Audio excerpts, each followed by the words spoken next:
the Black Widow clutching her newborn. Baby stood trembling on the auction block while the crowd below shouted their bids like hungry wolves.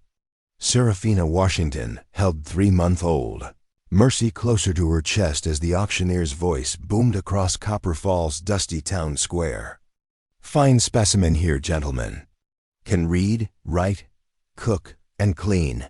Look at those hands, still soft enough for housework. Harvey Grimm's tobacco-stained teeth gleamed as he gestured toward Sierra like she was prize livestock.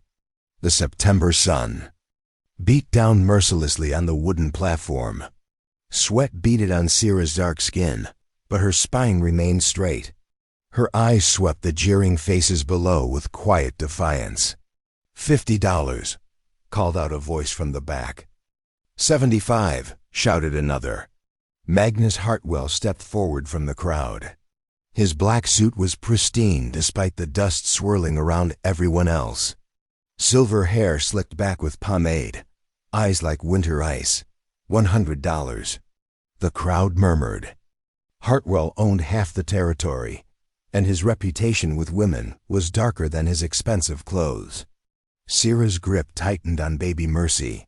The infant stirred, sensing her mother's fear. 100 going once, Grimm called out. Sierra closed. Her eyes. Her husband James had been dead 3 months. His gambling debts had fallen to her like stones into still water. Now those debts would drag her and Mercy into something worse than death. 150, Hartwell's voice cut through the dusty air. From the edge of the crowd, Ezekiel Brennan watched with growing horror. The tall rancher's weathered hands clenched at his sides. 3 years had passed since he'd buried his wife Sarah and their unborn child. 3 years of working his ranch alone, speaking to no one but his horses and his bitter old foreman. But this woman on the auction block reminded him of Sarah's strength. The way she held her chin high despite everything. The protective curve of her arms around her baby. 200, Hartwell called, his voice hungry. Going once. Zeke's chest tightened. He thought of Sarah's grave on the hill behind his house. The wooden cross he'd carved with shaking hands. The promises he'd whispered to the wind about being a better man. Going twice. The crowd fell silent. Hartwell's smile spread like spilled oil. $500. Every head turned toward Zeke's voice. His throat felt raw, like he'd been shouting, though he'd barely spoken above the crowds. Noise. Hartwell's ice-blue eyes found him instantly. Grimm's hammer froze mid-swing. Did you say 500, Mr. Brennan? I did. The crowd exploded in whispers. $500 was more than most men saw in 2 years. Hartwell's face darkened like a storm cloud. You don't know what you're buying, Brennan. Hartwell's voice carried clear across the square. Zeke stepped through the parting crowd. I know exactly what I'm doing. His boots echoed on the wooden steps as he climbed to the platform. Up close. Sierra's intelligence blazed in her dark eyes. She studied him like a puzzle she needed to solve quickly. Her baby daughter slept peacefully despite the chaos below. Zeke counted out the money from his leather pouch. $500 in gold.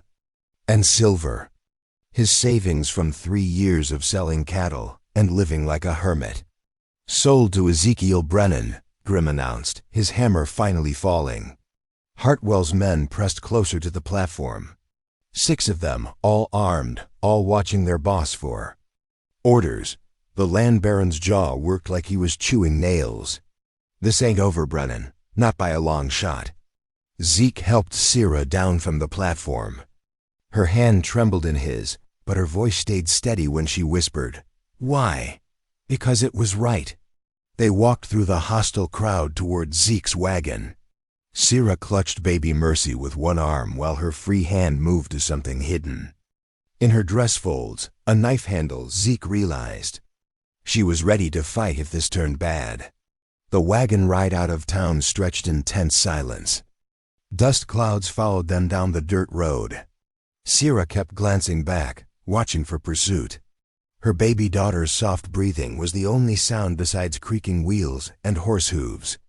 Where are you taking us? Sierra finally asked. My ranch. 15 miles north. And then? Zeke considered his words carefully. Then you decide what comes next. You're free people under my protection. Nothing more, nothing less. Sierra's eyes widened slightly. No white man had ever called her free before. She whispered something to baby Mercy, too quiet for Zeke to hear. Something about Daddy's mappin'. Being saved.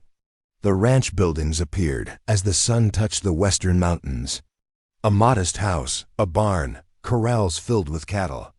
Smoke rose from the bunkhouse chimney where Cactus Pete would be cooking his evening meal. As they pulled up to the main house, the old foreman emerged from the barn. Pete's face went through several expressions. When he saw Sierra and the baby, none of them welcoming. What in blazes have you done, Zeke? Brought home some folks who needed help. Help? Pete spat tobacco juice into the dirt. You brought home trouble is what you done. Zeke climbed down from the wagon and helped Sierra to the ground. Baby Mercy stirred but didn't wake. She's not property, Pete. She and the baby are under my protection as free people. The words hung in the cooling air like smoke. Sierra stared at Zeke with something approaching wonder. Pete's weathered face cycled through anger, fear, and resignation. Free people, Sierra repeated softly, testing the words. That's right. But, even as Zeke spoke, he noticed Sierra glancing toward the house's fireplace, visible through an open window. Later that evening, as he tended his horses, he would see her burning papers in those flames. Documents that looked suspiciously like maps before they turned to ash. The woman he'd saved was hiding something. Something that might explain why Magnus Hartwell had wanted her so badly. Something that could get them all killed. 2 weeks passed. Like water through cupped hands. Sierra proved herself with quiet efficiency that surprised even Pete's stubborn heart. She treated the sick cattle with herbs she gathered from the creek bed. Mixed poultices that drew infection from wounds that wouldn't heal. Her hands moved with purpose across everything she touched. Mending torn shirts, grinding corn into meal, teaching baby Mercy to smile at the morning light streaming through clean windows. Zeke built her a separate cabin behind the main house. Hammer strikes echoed across the valley as he worked alone in the early hours. Pete watched from the barn doorway, chewing tobacco and shaking his head. You're making a mistake, the old foreman muttered. But Sierra's intelligence cut through his prejudice piece by piece. She could calculate feed costs in her head faster. Then Pete could scratch numbers in the dirt. Knew which plants would poison cattle and which would cure them. The town had started talking. Whispers followed Zeke whenever he rode into Copper Falls for supplies. Reverend Blackwood cornered him outside the general store. Folks are saying you're living in sin with that woman. Zeke's jaw tightened. Folks say a lot of things. This ain't just talk, Ezekiel. Magnus Hartwell's been spreading poison about. You and her, says you stole his property. The wind picked up dust between them, carried the smell of coming rain. She's not property, never was. But the damage spread through town connections. Supply deliveries stopped coming to the ranch. The banker refused to meet Zeke's eyes when he came to make deposits. 3 of his best cattle disappeared one night, leaving only trampled grass and hoofprints pointing toward Hartwell's land. Sierra felt the isolation pressing against her ribs. She worked harder, as if perfect housekeeping could shield them from the world's judgment. Baby Mercy grew plumper and happier, but Sierra's shoulders carried tension tighter than fence wire. Late. One October night, Mercy's crying cut through the house's silence. Teething had made her fussy, and nothing seemed to comfort her. Sierra walked the floors, singing soft lullabies her own mother had taught her in slavery times. Zeke found them by the dying fireplace. Sierra swayed on her feet, exhaustion carved into her face. Mercy's cries had worn themselves thin, but wouldn't stop. Let me try. Sierra hesitated. Men didn't tend babies in her experience. But something in Zeke's face made her trust. She placed Mercy in his calloused hands. He rocked the baby with surprising gentleness, hummed an old trail song under his breath. Mercy's crying faded to hiccups, then silence. Her tiny fingers wrapped around Zeke's thumb. "You lost a child," Sierra said quietly. Zeke nodded. "Wife and baby. Childbirth took them both." The fire popped. Sparks rose toward the chimney opening. For the first time, Sierra saw past his kindness to the grief underneath. He wasn't helping her from pity. He understood loss that carved holes in your chest. 3 years ago, come Christmas. Sierra touched his shoulder. The gesture lasted only a moment, but it cracked something open between them. Understanding passed without words. The next morning brought Indian summer warmth. Sierra was cleaning the front room when Zeke's boot knocked over her sewing basket. Papers scattered across the wooden floor. Not ordinary letters or recipes. Maps. Detailed surveys showing railroad routes through Indian territory. Rivers and mountain passes marked with precise measurements. Government seals in the corners. Sierra dropped to her knees, scrambling to gather the papers. Her hand moved to the knife she kept hidden in her skirts. "You don't understand," she said. Zeke stepped back, hands raised. "Then help me understand." The maps shook in her trembling fingers. Baby Mercy played quietly in her basket, unaware that her mother's secrets had just spilled. Across the floor, my husband wasn't just a cavalry scout. He mapped these routes for the Territorial Railroad Commission. Secret surveys through Cherokee and Cheyenne lands. Zeke studied the detailed drawings, rivers he recognized, mountain passes he'd ridden through. But the proposed railroad line cut straight through the heart of Hartwell's empire. These maps bypass all of Hartwell's holdings, he realized. The railroad would run 20 miles north of his land. Make his empire worthless overnight. Understanding hit Zeke harder than thrown stone. "Hartwell killed your husband for those maps." Sarah's nod was barely visible. "James wasn't sick with fever. He was murdered the night before he planned to. Deliver these to the territorial governor. Someone put poison in his coffee at the saloon." The room felt smaller suddenly. More dangerous. Outside, Pete's hammer rang against an anvil. "Ordinary and safe. Hartwell doesn't know I have the real maps. James hid them before he died. Left me clues only I would understand. And the papers you burned that first night? Decoys. False. Routes that would send the railroad through Hartwell's land instead of around it." Zeke sank into a chair. The woman he'd saved wasn't just any widow. She held information worth killing for. Information that could destroy the most powerful man. In 3 territories. "He'll kill anyone who helps me," Sierra whispered. "Anyone who stands between him and these maps. Then we'd better make sure he doesn't get them." Sierra stared at him.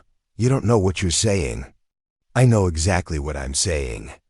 That evening, 3 riders approached the ranch house. Hartwell's men, their faces hidden by hat brims pulled low. They stopped just outside the fence line, close enough to be heard, but far enough to avoid direct confrontation. "We know she's here, Brennan," called the leader. "Mr. Hartwell wants his property back." Zeke stepped onto the porch. His rifle rested against the doorframe, within easy reach. "She's not property, and she's not leaving. Hartwell don't see it that way. He paid good money for her services. He lost the auction fair and square." The men exchanged glances. Their horses shifted restlessly, sensing tension in the air. "This ain't about auction rules anymore, Brennan. This is about things you don't understand. Things that ain't your business." Inside the house, Sierra held baby Mercy close to the window. The maps lay hidden again, tucked into a flour sack beneath loose floorboards. Her heart hammered against her ribs. "My land, my business," Zeke called back. The lead rider touched his hat brim. "We'll be seeing you again real soon, Brennan. Count on it." They rode away in a cloud of dust and implied threats. but their message hung in the cooling air clear as church bells. Hartwell knew she was here, knew the maps existed. The only question now was how far he'd go to get them. Sierra watched the riders disappear into gathering dusk. Staying meant putting Zeke and Pete in mortal danger. Leaving meant certain death. For her and Mercy, the wind picked up, rattling the windows. Somewhere in the distance, a coyote howled at the rising moon. Reverend Blackwood arrived with the sunrise, leading a delegation of town leaders up the dusty road to Zeke's ranch. Their horses kicked up clouds that hung in the still morning air. 5 men in dark suits, their faces set harder than winter ground. Zeke met them on the porch. His coffee steamed in the cool air, but his hand stayed steady on the cup. Behind him, through the window, Sierra moved quietly through her morning routine with baby Mercy. "Ezekiel," the Reverend began, "we've come to discuss a matter of community concern. My land, my business. This affects all of us." Mayor Hutchins stepped forward, his belly straining against his vest buttons. "That woman's presence here is causing problems. Good Christian families are asking questions." "What kind of questions?" "The kind that damage reputations, the kind that make wives worry about their husbands' souls." Zeke set down his coffee cup. The sound echoed across the porch planks. "She's a widow with a baby, nothing more." "She's a temptation," Reverend Blackwood's voice carried the weight of Sunday sermons. "Living here unmarried, unchaperoned. It's unseemly. She has her own cabin, lives independently." "Independence ain't the issue," Mayor Hutchins interrupted. "It's about appearances, about what's proper." The delegation shifted their weight. Their horses stamped and snorted behind them. In the distance, Pete hammered fence posts, each strike ringing across the valley. "Send her away, Ezekiel." "For everyone's good." "No." The word cut through their arguments clean as an axe through kindling. Reverend Blackwood's face reddened. Above his white collar, "Then you choose her over your community, over your Christian brothers. I choose what's right." The men exchanged glances. Their decision had been made before they arrived. This visit was just politeness stretched thin. "Supply shipments to your ranch will stop," Mayor Hutchins announced. "Bank services suspended. You'll find business difficult without community support." They rode away in righteous dust clouds. Zeke watched them disappear, his jaw tight as fence wire. Inside the house, Sierra had heard every word. Her hands shook as she fed Mercy her morning milk. By afternoon, the isolation pressed against them from all sides. No supply wagons would climb the road to their ranch. No neighbors would stop for conversation or help with difficult work. They were cut off as surely as if they'd been marooned on an island. Despite the growing pressure, Sierra insisted on visiting town for baby supplies. Mercy needed medicine for her cough, and they were running low on flour. Zeke wanted to go alone, but Sierra's pride wouldn't bend. "I won't hide," she said simply. They rode into Copper Falls under a sky heavy with unshed rain. The town felt different now. Hostile. People crossed the street rather than share the same. Wooden sidewalks. Conversations stopped when they passed. At the general store, Sierra held her head high while the shopkeeper's wife whispered behind the counter. Baby Mercy gurgled happily, unaware of the tension crackling through the air around her. $17.32, the shopkeeper announced when Sierra brought her purchases forward. Sierra calculated quickly in her head. "That's wrong. Should be $12.47. The man's face reddened. "You calling me a liar?" "I'm calling your arithmetic poor." She walked him through each item's cost, adding the figures aloud while he fumbled with his ledger. Other customers gathered to watch. A black woman correcting a white man's mathematics was something they'd never seen. The shopkeeper recalculated. Reluctantly, $12.47, he muttered. Outside, word spread quickly through the town's network of gossip. The woman could think, could challenge. could make white men look foolish with her sharp intelligence. That information reached Magnus Hartwell within the hour. Back at the ranch, Pete's antagonism toward Sarah reached a breaking point. He cornered Zeke by the barn while Sarah hung laundry behind her cabin. "You're gonna get yourself killed over this woman. That's my choice to make. What about my choice? I've been riding with you for 8 years. Don't I get a say in whether we all die for your guilt?" Zeke's hand stilled on the bridle he was mending. "Guilt? You think saving her brings back Sarah and your baby? You think God's gonna forgive you for letting them die just because you rescue this one?" The words hit harder than fists. Zeke's grief was still raw, still close to the surface. Pete had found the exact place to press. "That's enough, is it? Or is it just getting started?" Sarah appeared around the corner of the barn. She'd heard Pete's cruel words, seen how they'd cut into Zeke's carefully maintained composure. "I never asked for your protection or approval, old man," she said quietly. Pete turned on her, tobacco juice staining his grizzled beard. "You don't know what you've done, woman. What you've brought down on all of us. I know exactly what I've done. I've survived, and I'll keep surviving long after men like you have given up." Her words carried steel underneath. Pete saw something in her eyes that made him step back. This wasn't a woman who would break easily. Despite the tensions, Zeke and Sarah found themselves drawn together by necessity and something deeper. She taught him to read better, patient with his embarrassment over his limited education. He showed her ranch management, impressed by how quickly she understood complex operations. Baby Mercy became their bridge. When she reached for Zeke during feeding time, Sarah saw how naturally he loved her daughter. When she laughed at his silly faces, he felt something crack open in his chest that had been frozen since Sarah's death. Their feelings grew quietly, carefully. Neither spoke of love, but it lived in small gestures, the way Sarah poured his coffee, how Zeke always checked her cabin windows before sleeping, the soft looks they exchanged when Mercy did something particularly endearing. 3 weeks after Hartwell's warning, Sarah decided to test the town's hostility. She needed supplies, but more than that, she needed to prove she wouldn't be cowed by whispers and stares. This time, she went alone while Zeke repaired fence line. Mercy rode against her chest in a sling Sarah had sewn from flour sacks. The baby's presence made her feel stronger, more purposeful. The town market buzzed with afternoon activity.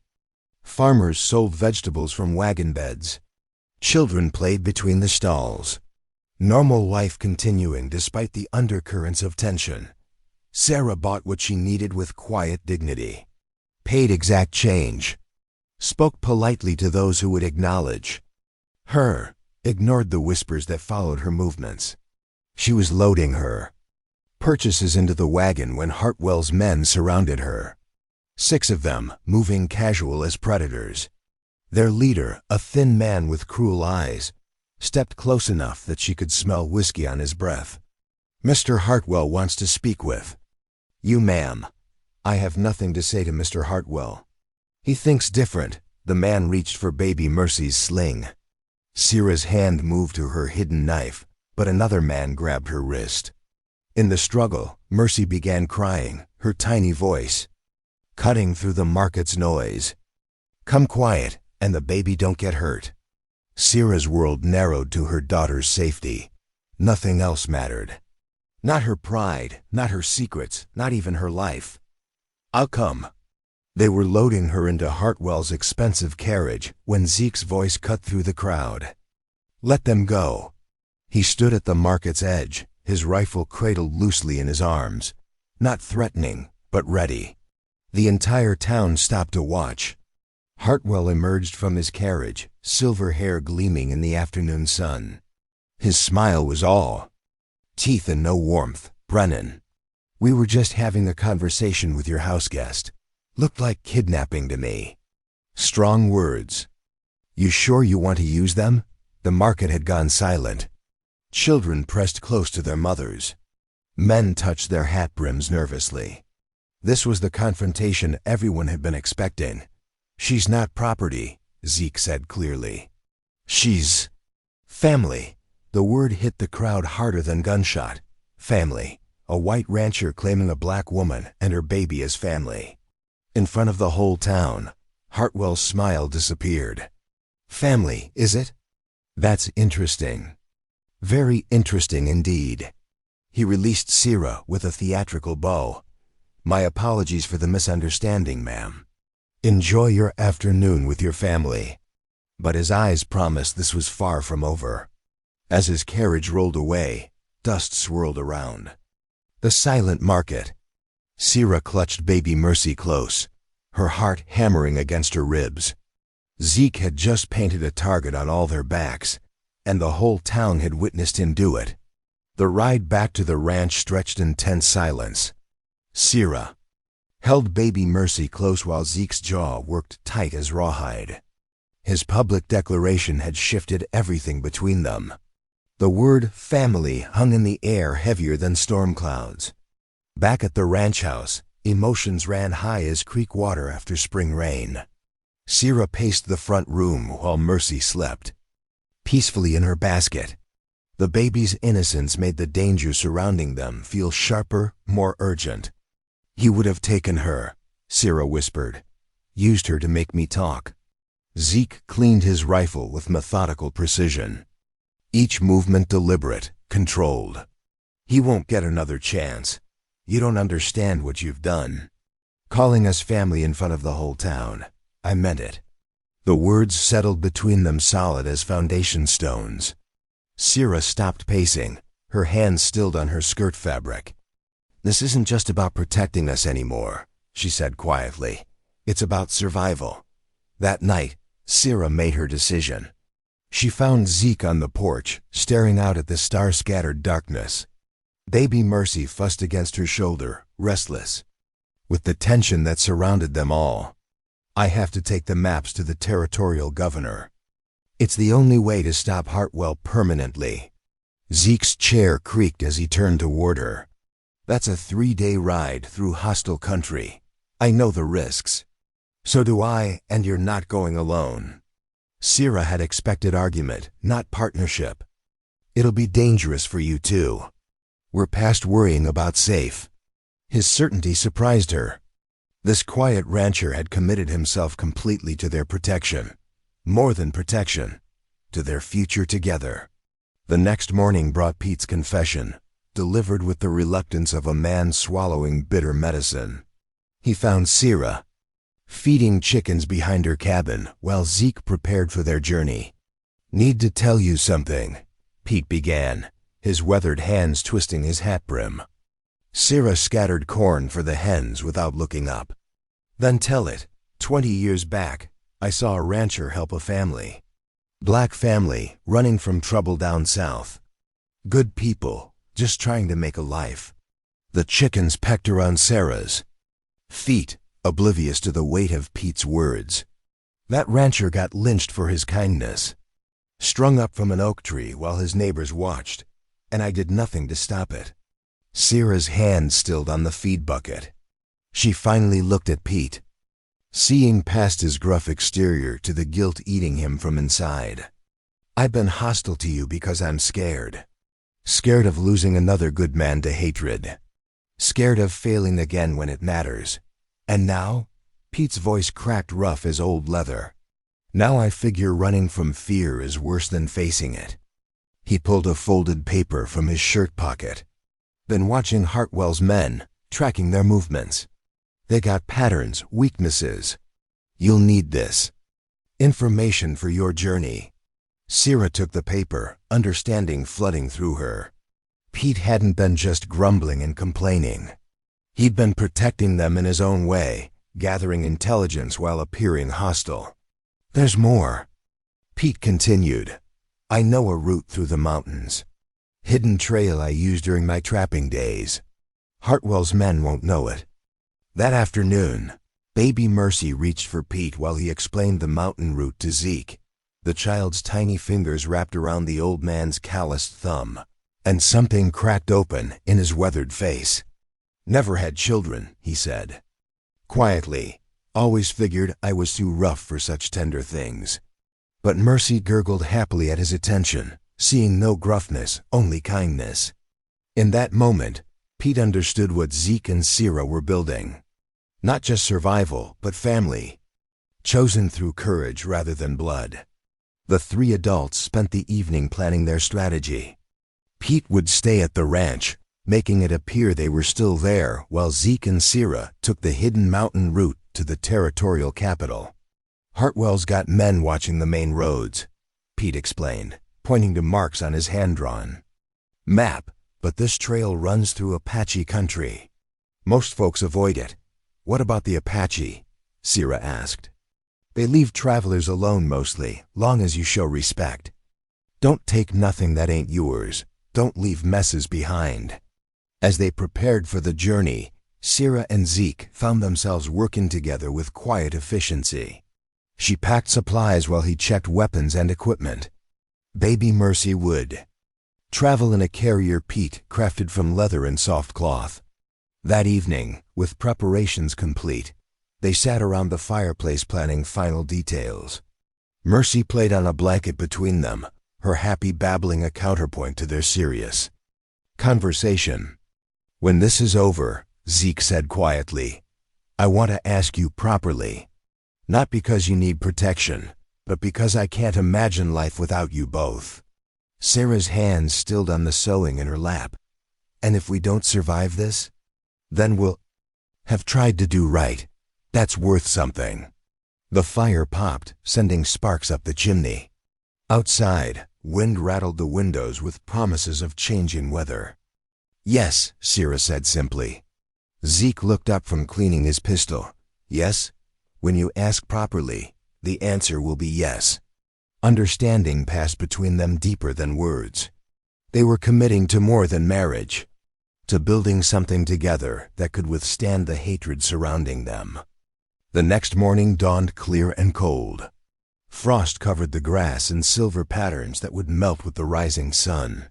Pete saddled their horses while Sierra secured baby Mercy in her travel carrier. You take care of that little one, Pete told them as they prepared to leave, and you both come back safe. I got too used to having family around. The word came naturally now. Family. Chosen and claimed despite every obstacle the world could throw at them. They rode out as the sun cleared the eastern mountains, following Pete's hidden trail into country that would test every bond they'd forged. Behind them, smoke rose from the ranch house chimney where Pete would maintain the illusion of their presence. Ahead lay 3 days of dangerous travel through wilderness and hostile territory. At the end, if they survived, waited the chance to destroy Magnus Hartwell and claim the future they'd chosen together. But first they had to reach the territorial capital alive.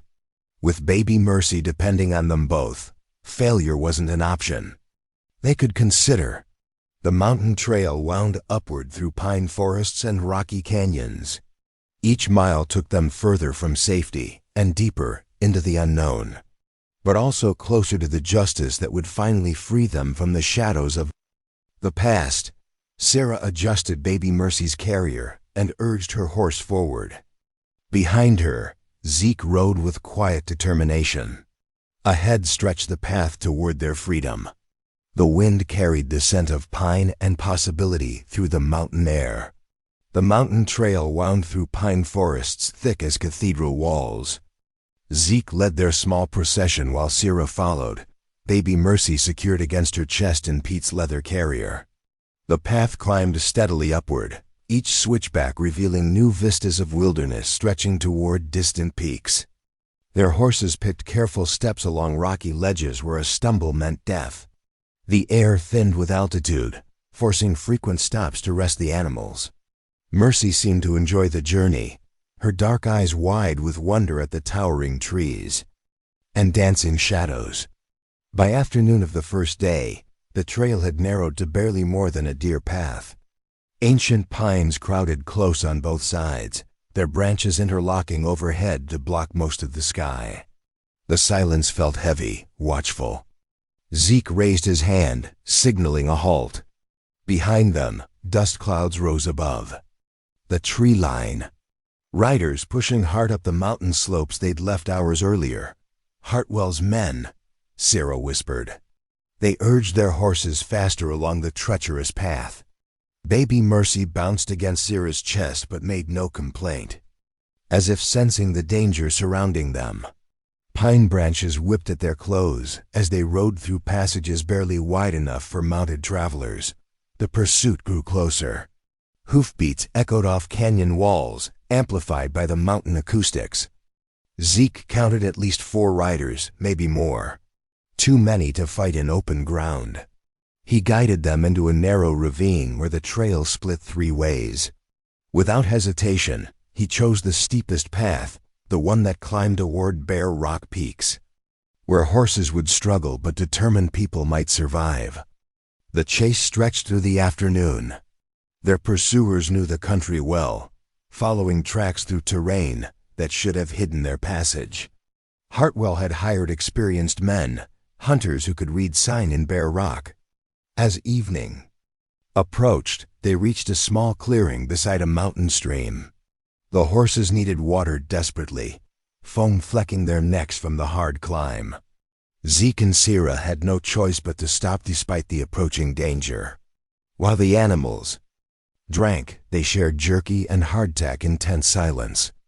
Baby Mercy nursed quietly, her contentment a sharp contrast to the fear pressing against them from all sides. "They'll catch us if we keep running," Sarah said quietly. Zeke studied the terrain around their resting place. Steep slopes, loose shale. Limited visibility. Maybe that's not the worst thing. He'd spotted something their pursuers wouldn't expect. An old rockslide had created a natural fortress above the trail. If they could reach it before full darkness, they might turn the chase to their advantage. They climbed on foot, leading their exhausted horses up slopes that challenged every step. Baby Mercy rode secure in her carrier, trusting completely in the adults who carried her toward safety or disaster. The rockslide provided perfect concealment. They settled behind house-sized boulders with clear views of the trail below. Their horses stood quiet in a natural corral formed by fallen stones. Hartwell's men arrived an hour after sunset, their torches flickering among the pine trees. 4 riders, just as Zeke had estimated. They'd been pushing hard, and their mounts showed the strain. "Trail goes cold here," one called out. "Lost him in the rocks. They can't have gone far. Spread out and search." But searching mountain wilderness at night was dangerous work. The men made enough noise to wake every animal. For miles, their torches advertising their positions to anyone watching from the darkness above. Zeke and Sarah waited in perfect stillness. Baby Mercy slept peacefully between them, her breathing soft as whispered prayers. The hunters below crashed through underbrush, following false trails that led nowhere. By midnight, the search party had given up. They made camp in the clearing below, posting guards and settling in to wait for daylight.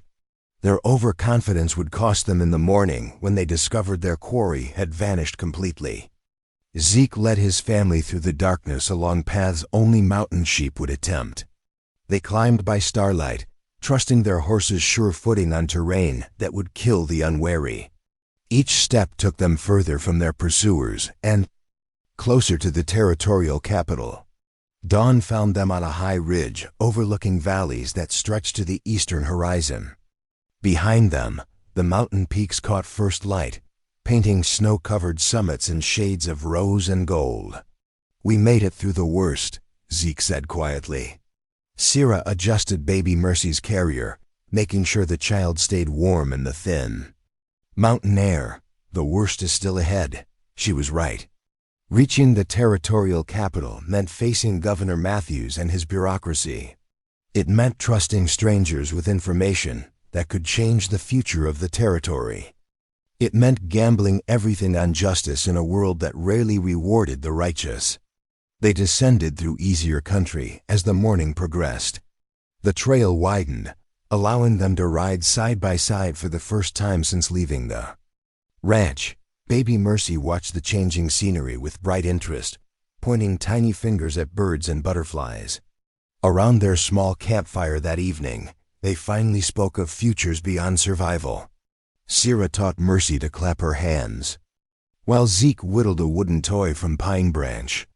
The domestic scene felt strange after days of running and hiding. "When this is over," Zeke said, "what do you want most?" Sierra considered the question while Mercy grabbed for the wooden horse taking shape under Zeke's knife. "Peace. A place where Mercy can grow up without fear. And after that? A school. Children around here need education, regardless of their color." The fire crackled between them, sending sparks towards stars scattered thick as spilled grain across the mountain sky. They were building something together, piece by careful piece. Not just survival, but hope. The third day brought them to the territorial capital. Cheyenne sprawled across rolling prairie, its buildings brick and timber instead of the rough construction they were used to. The railroad had reached here 2 years earlier, bringing Eastern money and Eastern attitudes. But they soon discovered that Hartwell's influence had preceded them. At the governor's mansion, officious clerks turned them away with transparent excuses. Governor Matthews was too busy to see uninvited visitors. Perhaps they should make an appointment for next month. Sierra's carefully written letter changed everything. Her precise handwriting and formal language impressed the governor's secretary enough to grant them an audience. Education carried weight, even in frontier politics. Governor Matthews proved to be a careful man in his 50s, gray-bearded and sharp-eyed. He listened politely as Sierra explained about the railroad maps and her husband's murder. But his attention sharpened when she produced James Washington's detailed surveys. These routes would save the railroad millions in construction costs, he admitted after studying the documents. But Mr. Hartwell has presented compelling evidence of his own. The trap closed around them with bureaucratic efficiency. Hartwell had bought testimony, forged documents, and created a web of lies that painted Sierra as a murderer and thief. His version cast himself as the righteous victim trying to recover stolen property. "You'll need more than maps to contradict sworn statements," Governor Matthews warned. Baby Mercy chose that moment to reach for the governor with complete trust, her innocent smile breaking through his official reserve. In that gesture, he saw past political calculations to simple human truth. But before he could respond, commotion erupted in the outer office. A territorial marshal entered with arrest warrants, Hartwell close behind wearing his most righteous expression. "There's the murderess," Hartwell declared. "Arrest her for killing James Washington and stealing government property." The marshal reached for handcuffs while Baby Mercy began crying, sensing the sudden tension. Sierra's world narrowed to her daughter's safety. Nothing else mattered now. Then dust-covered boots sounded in the hallway. A familiar voice called out above the chaos.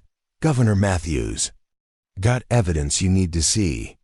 Pete burst through the doors, travel-stained and exhausted. Behind him came 2 men Zeke didn't recognize, their faces grim with purpose. "Fire at the Brennan Ranch," Pete announced. "But we caught ourselves a killer." Everything Sarah and Zeke had built together hung in the balance of Pete's next words. The governor's office erupted in controlled chaos as Pete stumbled through the doorway, his clothes torn and dusty from hard travel. Behind him came 2 men Zeke had never seen before. One wore a badge that caught the afternoon light streaming through tall windows. "What's the meaning of this interruption?" Governor Matthews demanded. Pete straightened despite his exhaustion. "Got James Washington's real killer, Governor. Caught him red-handed trying to burn down the Brennan Ranch." Hartwell's face went pale beneath his silver hair. "This is ridiculous. Some desperate attempt to distract from the real criminal." "Dutch Morgan confessed," Pete announced. "Told us everything." The second stranger stepped forward, removing his hat to reveal graying temples and intelligent eyes. "Deputy Marshal Collins, Territorial Jurisdiction." We've been tracking Morgan for 3 months on murder charges from Colorado territory. Sierra clutched baby Mercy closer, hope and fear warring in her chest. Everything depended on what came next. Morgan admitted to poisoning James Washington on Hartwell's orders, Deputy Collins continued. The confession is signed and witnessed. Hartwell's composure cracked slightly. Morgan's a known liar. Desperate men say anything to save their necks. He also had these. Pete pulled a leather pouch from his coat. James Washington's personal effects, taken from his body the night he died. Governor Matthews examined the contents. A pocket watch engraved with James's name.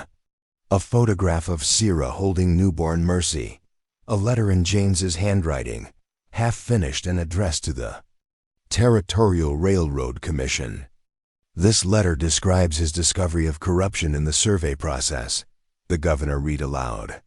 Names Magnus Hartwell as the man who offered bribes to alter the railroad. The evidence mounted piece by piece. Dutch Morgan's confession. Physical proof of James's murder. Documentation of the bribery scheme that would have made Hartwell millions while cheating the territory out of the most efficient railroad route. Furthermore, Deputy Collins added, we found witnesses in town who saw Morgan leave the saloon the night Washington died. Saw him dump something in the creek behind the building. Hartwell's lawyer-smooth voice turned desperate. This is all circumstantial, hearsay and speculation. The territorial court will decide that, Governor Matthews said firmly.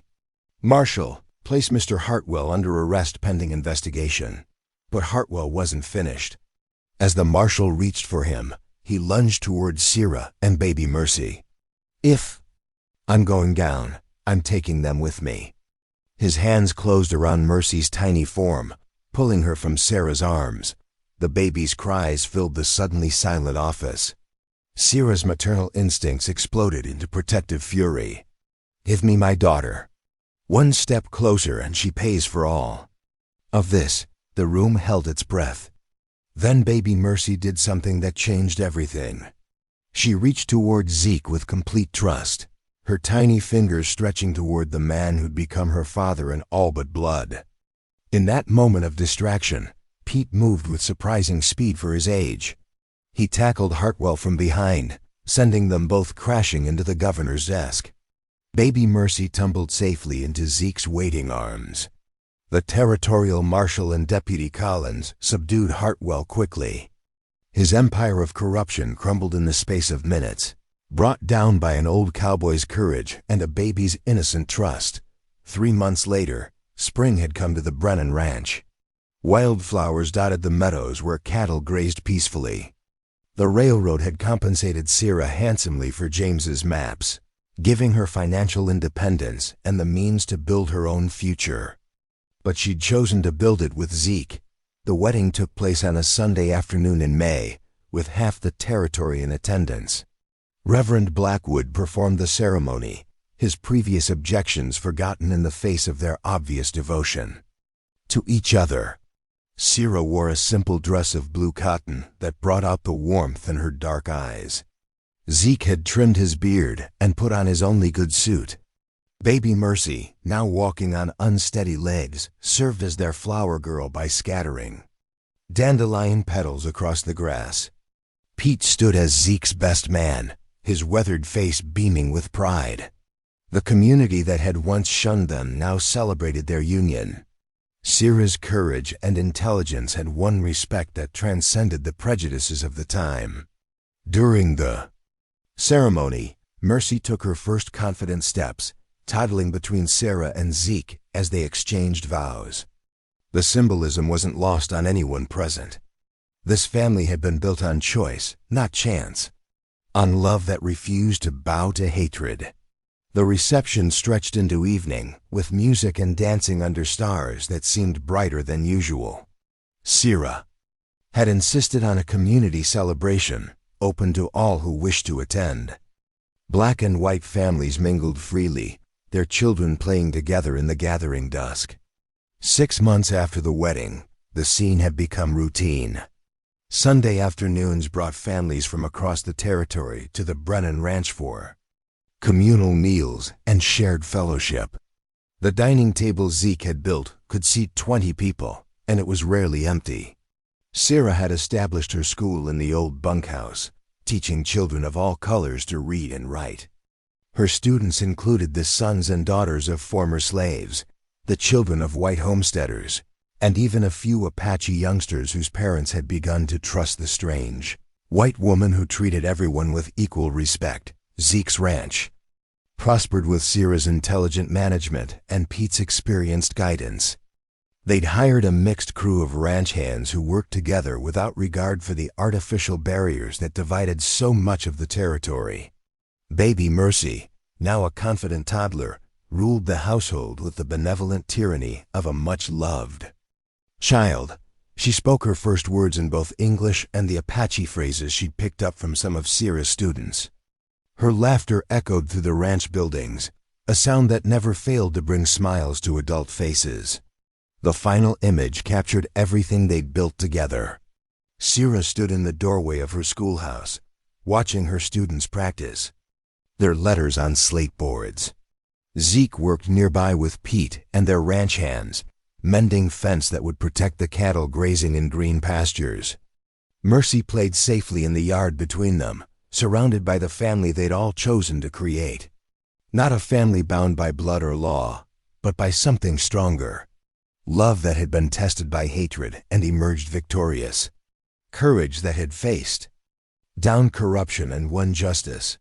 The wind carried the scent of wildflowers and possibility across the valley. In the distance, a train whistle echoed through the mountains, following the route James Washington had mapped with his life. The railroad brought progress and change, but it also brought validation of the price paid for truth. True family, they'd learned, wasn't about blood or birth. It was about the people who chose to stand with you when everything fell apart. The people who saw your worth when the world tried to deny it. The people who loved you not despite your differences, but because of them. The sun set behind the western mountains, painting the sky in shades of hope and promise. Tomorrow would bring new challenges, but they'd face them together, all of them. The family they'd forged in the crucible of injustice and emerged stronger than the hatred that had tried to destroy them. And that is all to the story for now. Please let me know where you are tuning in from. Perhaps we will create a story there. Consider liking this video and subscribing to our channel. And if you enjoy our content, click this video on your screen. I promise you, it's worth watching. See you tomorrow.